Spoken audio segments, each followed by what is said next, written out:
अस्सलामुअलैकुम, कैसे हैं दोस्तों। इस वीडियो में हम चंद्रयान-3 मिशन को डिस्कस करने जा रहे हैं। इस मिशन को समझने से पहले हम डिस्कस करेंगे चाँद पर भेजे जाने वाले मुख्तलिफ मिशंस को। इसके बाद चंद्रयान-1 मिशन को और चंद्रयान-1 मिशन से दुनिया ने क्या लेसन हासिल किया। इस मिशन के अलावा चंद्रयान-2 मिशंस क्यों नाकाम हुआ और इस मिशन को हाफ सक्सेस का नाम क्यों दिया गया। और आखिर में हम डिस्कस करेंगे चंद्रयान-3 मिशन को और इसमें मौजूद 7 पेलोड्स को। आज हम आपको यही सब बताने जा रहे हैं। 1950 से चाँद पर साइंसदानों ने मुख्तलिफ मिशन भेजने शुरू किए। इसमें फ़र्स्ट कैटेगरी मिशन को फ्लाई बाय मिशन का नाम दिया गया। First fly bye mission Soviet union ने जनवरी 1959 में लूना 1 फ्लाई बाय मिशन को लॉन्च किया था। मार्च 1959 में ठीक 2 माह बाद अमेरिका ने पायनियर 4 फ्लाई बाय मिशन को लॉन्च किया था। अक्टूबर 1959 में सोवियत यूनियन ने लूना 3 फ्लाई बाय मिशन को लॉन्च किया था। लूना 3 फ्लाई बाय मिशन ने चांद की पहली तस्वीर भी ली थी और वो तस्वीर चांद की ऊपर वाली सतह की थी, जिसे dark side of the moon कहा जाता है। फ्लाई बाय मिशन का मतलब चांद को दूर से ही स्टडी करना। अब क्वेश्चन ये है कि आज के टाइम में फ्लाई बाय मिशन भेजे जाते हैं या नहीं, तो इसका जवाब है यस। ये तभी लॉन्च किए जाते हैं जब मिशन के रास्ते में चांद नज़र आ रहा हो। सेकंड कैटेगरी मिशन को ऑर्बिटर मिशन कहते हैं। ऑर्बिटर मिशन चांद के गिर्द घूमते रहते हैं। ऑर्बिटर मिशन का काम होता है चांद की सरफेस और एटमॉस्फेयर को स्टडी करना। First orbiter mission successfully conduct किया था ईयर्स 1966 में सोवियत यूनियन ने, जिसका नाम था लूना 10। आज तक 40 से ज़्यादा ऑर्बिटर मिशन सक्सेसफुली कंडक्ट किए जा चुके हैं। थर्ड कैटेगरी मिशन को इम्पैक्ट मिशन कहते हैं। इम्पैक्ट मिशन बुनियादी तौर पर ऑर्बिटर मिशन की एक्सटेंशन होते हैं। फ़र्क सिर्फ इतना होता है कि मेन स्पेस क्राफ्ट से एक पार्ट अलग होकर चांद के सरफेस पर टकराता है। इस टकराने के प्रोसेस को क्रैश लैंड कहा जाता है। मेन स्पेस क्राफ्ट तब तक चांद के गिर्द ऑर्बिट में घूमता रहता है जब तक इसके साथ से इसका एक पार्ट अलग होकर चांद की सरफेस पर क्रैश लैंड होता है। इस दौरानिए में इसके बहुत सारे इंस्ट्रूमेंट एक्टिव होकर रीडिंग ले रहे होते हैं। इस मिशन को इम्पैक्ट मिशन इसलिए कहते हैं क्योंकि ये चांद को इम्पैक्ट यानी मुतासर करता है। फोर्थ कैटेगरी मिशन को लैंडर मिशन कहा जाता है। इसमें स्पेसक्राफ्ट से जो हिस्सा अलग होकर चांद की सरफेस पर लैंड करता है उसे आमतौर पर लैंडर कहा जाता है। और लैंडर की सॉफ्ट लैंडिंग यानी लैंडर क्रैश न हो, सुकून से चांद की सरफेस पर उतर जाए, इसे लैंडर मिशन कहा जाता है। लैंडर एक जगह पर ही रुका रहता है, हरकत वगैरह नहीं करता।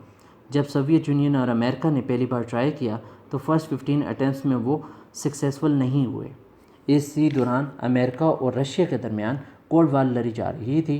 एक बार फिर सोवियत यूनियन ने साल 1966 में लूना 9 लैंडर मिशन को लॉन्च किया और ये सक्सेसफुल भी रहा। लूना 9 स्पेसक्राफ्ट ने पहली मरतबा चांद की सरफेस की फ़ोटो भी ली थी। फिफ्थ कैटेगरी मिशन को रोवर मिशन का नाम दिया गया, जिसमें लैंडर से बाहर निकलकर जो रोबोट जिसके साथ व्हील्स लगे होते हैं उनको रोवर कहा जाता है, वो चांद की सरफेस पर हरकत करते हैं। रोवर का चांद की सरफेस के साथ डायरेक्ट कांटेक्ट बन जाता है। दुनिया में इस बार भी पहली मरतबा सोवियत यूनियन ने नवंबर 1970 में रोवर मिशन चांद पर भेजा और वो सक्सेसफुल भी रहा।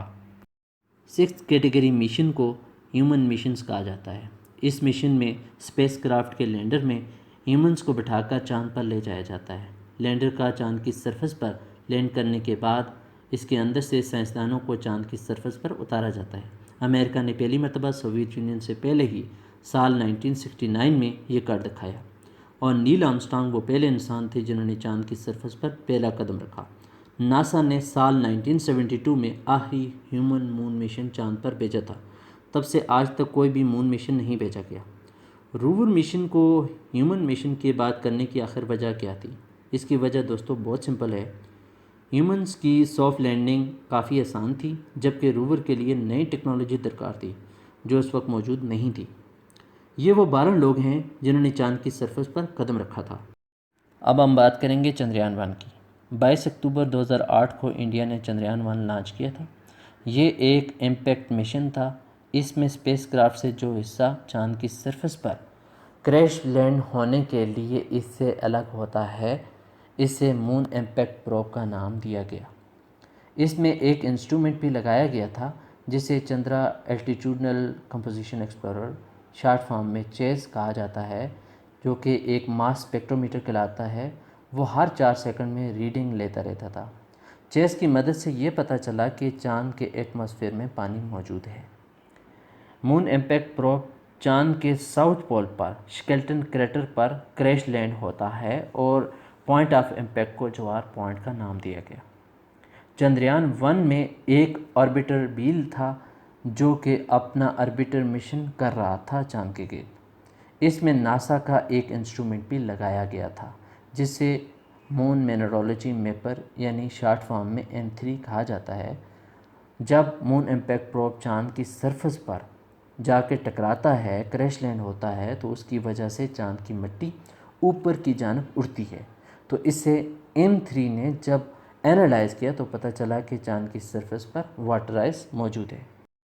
इसके बाद अब हम बात करेंगे चंद्रयान 2 मिशन की। इसको हाफ सक्सेस की माना जाता है और इसके रीज़न ऑफ फेलियर की। चंद्रयान 2 एक रोवर मिशन था जो इंडिया ने लॉन्च किया था। 6 सितंबर 2019 को चंद्रयान 2 का विक्रम लैंडर सॉफ्ट लैंडिंग के बजाय क्रैश लैंड कर गया। विक्रम लैंडर जब चांद की सरफेस पर 2 किलोमीटर ऊपर था तो वो अपना रास्ता खो गया, और जब वो 335 मीटर चांद की सरफेस से ऊपर था तो वो अपना कांटेक्ट इसरो यानी इंडियन स्पेस रिसर्च ऑर्गेनाइजेशन से खो गया। चंद्रयान 2 को हाफ सक्सेस भी माना जाता है क्योंकि इसका ऑर्बिटर अभी भी चांद के गिर्द घूम रहा है। रीज़न ऑफ फेलियर की अगर हम बात करें, इंडियन स्पेस रिसर्च ऑर्गेनाइजेशन के चेयरमैन सोमनाथ ने ये बताया कि विक्रम लैंडर का इंजन ख़राब हो गया था और लैंडर को लैंडिंग की जगह का तयन करने के लिए तस्वीर भी क्लिक करना थी उसी टाइम पीरियड में स्टेबल रह के एरर एक्यूमुलेट हो गई।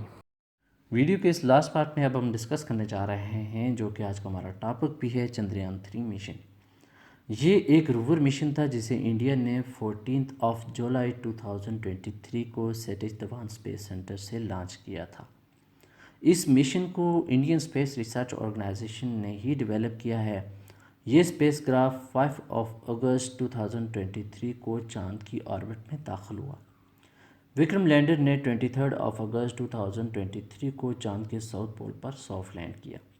इस तरह इंडिया चौथा मुल्क बन गया रशिया, अमेरिका और चाइना के बाद चांद पर सॉफ्ट लैंड करने वाला, और दुनिया का पहला मुल्क बन गया चांद के साउथ पोल के इस रीजन पर सॉफ्ट लैंड करने वाला। विक्रम लैंडर को 2 सितंबर और प्रज्ञान रोवर को 4 सितंबर में ही स्लीप कर दिया गया था। उसकी वजह यह है कि लैंडिंग साइट पर धूप वगैरह नहीं लगती, जिससे सोलर पावर ज़ाया हो जाती है। लैंडर और रोवर को 22 सितंबर 2023 को प्लान किया है कि जिसमें वो अपनी वर्किंग दोबारा से स्टार्ट करेंगे क्योंकि वहाँ सनराइज़ होगा। चंद्रयान 3 को चंद्रयान 2 की निस्बत कुछ यूँ अपग्रेड किया है। फर्स्ट, चंद्रयान 3 का मून पर लैंडिंग एरिया 40 टाइम्स बढ़ाया गया है, जो कि 4000 टाइम 2400 मीटर स्क्वायर बनता है, जबकि चंद्रयान 2 का जो लैंडिंग एरिया है वो 500 टाइम 500 मीटर स्क्वायर बनता है। सेकंड, चंद्रयान 3 के विक्रम लैंडर को ज़्यादा फ्यूल दिया गया है ताकि काफ़ी देर तक चांद के एटमॉस्फेयर में रहे और सही तरह से चांद की सरफेस पर लैंड करे। थर्ड, चंद्रयान 2 की निस्बत चंद्रयान 3 के सॉफ्टवेयर को कुछ इस तरह अपग्रेड किया है ताकि ज़रूरत पड़ने पर विक्रम लैंडर तेज़ी से घूम पाए। फोर्थ, चंद्रयान 3 के विक्रम लैंडर ने न सिर्फ फ़ोटोज़ लेनी है बल्कि चंद्रयान 2 का वो ऑर्बिटर जो अभी भी सही काम कर रहा है और जो इसने हाई रेजोल्यूशन फ़ोटोज़ ली हैं उनको चंद्रयान 3 के विक्रम लैंडर में फीड किया जाएगा ताकि इसके लैंडिंग की जगह सही से डिसाइड की जा सके। चंद्रयान 3 के विक्रम लैंडर की स्ट्रक्चर ऑलमोस्ट सेम है, लेकिन इसमें कुछ ज़रूरी मॉडिफिकेशन ज़रूर की हैं। विक्रम लैंडर की जो जगह सही डिसाइड थी वो 70 डिग्री साउथ था और चांद के इसी सदर्न पोल पर कई क्रेटर यानी गड्ढे भी मौजूद हैं। ये क्रेटर हमेशा शेड में होते हैं क्योंकि यहाँ धूप नहीं पड़ती। ऐसा माना जाता है कि इन क्रेटर के अंदर बर्फ़ मौजूद हो सकती है। चंद्रयान 3 के लैंडर और रोवर के पास ऑपरेट करने के लिए एक कमरी दिन यानी 1 लूनर डे है, जो कि ज़मीन के 14 डेज़ के इक्वल है। चंद्रयान 3 में टोटल 3 मॉड्यूल लगे हैं और एक मॉड्यूल मिसिंग था। जिसका हमने आपसे वीडियो के शुरू में बताया था वो 4th मॉड्यूल था ऑर्बिटर मॉड्यूल, जो कि चंद्रयान 2 का मॉड्यूल है, क्योंकि ये अभी भी चाँद के गिर्द घूम रहा है और इसी को ही दोबारा चंद्रयान 3 के लिए यूज़ किया जाएगा। चंद्रयान 3 में मौजूद लगे 3 मॉड्यूल में शामिल हैं प्रोपल्शन मॉड्यूल, लैंडर मॉड्यूल और रोवर मॉड्यूल। प्रोपल्शन मॉड्यूल जिसका काम चंद्रयान 3 को अर्थ से बाहर निकालना और चाँद की तरफ भेजना। इस प्रोपल्शन मॉड्यूल की मदद से जब लैंडर और रोवर 100 किलोमीटर के रेडियस में चाँद की ऑर्बिट में आएंगे तो उन्हें लैंडिंग के लिए उतारा जाएगा। इसके अलावा प्रोपल्शन मॉड्यूल 3 से 6 माह चाँद के गिर्द चक्कर लगाता रहेगा और इसका यूज़ कम्युनिकेशन और रीडिंग के लिए किया जाएगा। अब हम डिस्कस करेंगे चंद्रयान 3 में तीनों मॉड्यूल में लगाए इंस्ट्रूमेंट्स को। प्रोपल्शन मॉड्यूल में एक इंस्ट्रूमेंट लगाया गया है जिसका नाम है spectropolarimetry of habitable planet Earth. Short form में जिसे शेप कहा जाता है, ये स्पेस में छोटे छोटे एक्सोप्लैनेट को एक्सप्लोर करेगा। सेकंड, प्रज्ञान रोवर में 2 इंस्ट्रूमेंट लगाए गए हैं। पहला इंस्ट्रूमेंट है लेज़र इंड्यूस ब्रेकडाउन स्पेक्ट्रोस्कोप, जिसे शॉर्ट फॉर्म में लैब्स कहा जाता है। ये चाँद की मिट्टी की केमिकल कंपोजिशन को एनालाइज करेगा। दूसरा, अल्फ़ा पार्टिकल एक्स-रे स्पेक्ट्रोमीटर। ये प्रज्ञान रोवर में वो दूसरा इंस्ट्रूमेंट है जिसे शॉर्ट फॉर्म में एपीएक्सएस कहा जाता है। ये इंस्ट्रूमेंट लूनर रॉक्स यानी चाँद के पत्थरों को एनालाइज करेगा और उसी वक्त विक्रम लैंडर तस्वीरें भी लेगा। अब हम बात करेंगे विक्रम लैंडर में लगाए गए चारों इंस्ट्रूमेंट की। First, radio anatomy of moon bound hyper sensitive ionosphere and atmosphere, जिसे शॉर्ट फॉर्म में रामबा बोला जाता है। रामबा का काम चाँद पर पड़े छोटे पत्थरों को मेल्ट करना और जो गैस उनसे रिलीज़ होगी उसे एनालाइज करना। Second, Chandra surface thermophysical experiment, जिसे शॉर्ट फॉर्म में चेस्ट कहा जाता है। चेस्ट का काम है चाँद की थर्मल प्रॉपर्टी को मेजर करना। Third, instrument for lunar seismic activity, जिसे शॉर्ट फॉर्म में इल्सा बोला जाता है। इल्सा का काम मून क्वेक को मेजर करना, जैसे ज़मीन पर अर्थक्वेक आते हैं।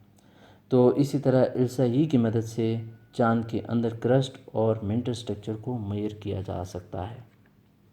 फोर्थ नंबर पे आता है लेज़र रेक्टो रिफ्लेक्टर अरे, शॉर्ट फॉर्म में लारा बोला जाता है। लारा को नासा ही ने प्रोवाइड किया है। लारा विक्रम लैंडर के इस इंस्ट्रूमेंट का काम लेज़र के थ्रू ज़मीन से सिग्नल को बाउंस करना। साइंसदान इस लारा की मदद से ये मालूम कर पाएंगे कि विक्रम लैंडर की चाँद पर एग्जैक्ट लोकेशन क्या है और चाँद की रेंज क्या है।